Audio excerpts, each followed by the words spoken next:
Ang bigas ay buto na mga uri ng damo na Oryza sativa o Oryza glaberrima. Ito ang pinakamalawak na ginagamit na pangunahing pagkain para sa higit sa kalahati ng populasyon ng mundo. Ang palay ang pinakamahalagang pananim na pagkain patungkol sa nutrisyon ng tao. Batay sa archaeological and linguistic evidence, ay ang Oryza sativa rice ay ang unang domesticated sa Yangtze Basin sa China. Ang cultivation at pakikipagkalakalan ang nagpalaganap ng bigas sa buong mundo.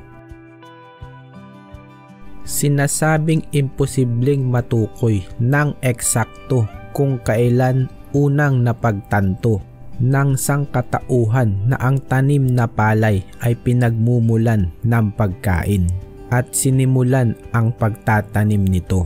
Maraming mananalaysay ang naniniwala na ang palay ay lumago noong 5000 BC. Sinasabing ang unang naitalang patungkol sa bigas ay nagmula sa China noong 2800 BC nang napagtanto ng emperador ng China na si Shen Nung ang kahalagahan ng bigas sa kanyang mga tauhan at kanyang pinarangalan ang butil at itinatag niya ang taunang mga seremonya ng palay kung saan ikinakalat ng emperador ang mga unang binhi nito.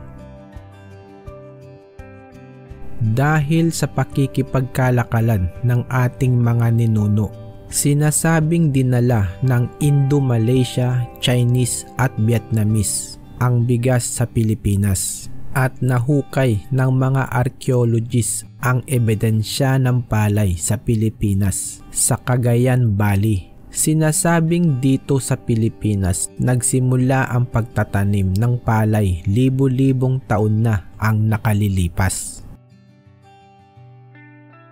Isang programang pang-agrikultura na noon ang presidente ay si Ferdinand Marcos.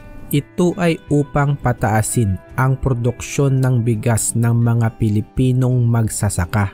Ang programang Masagana 99 ay inilunsad noong 1973, noong panahon na ang ating bansa ay nakakaranas ng kakulangan sa supply ng bigas. Simula nang inilunsad ito, nakamit ng ating bansa ang self-sufficient sa bigas noong 1975 hanggang 1976 at nakapag-export tayo ng bigas sa mga kapitbahay nating bansa taong 1977 hanggang 1978.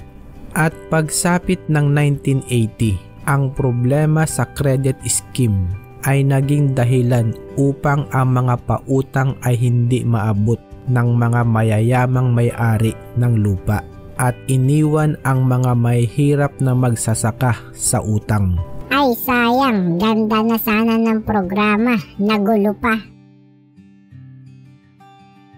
Ayon sa Statista.com, ang China ang nangunguna sa pag-i-import ng bigas sa buong mundo. Pangalawa ang Pilipinas. Dahil sa pinakamalaking populasyon ng China sa buong mundo, sila rin ang kumukonsumo ng pinakamaraming bigas. Pumapangalawa ang India.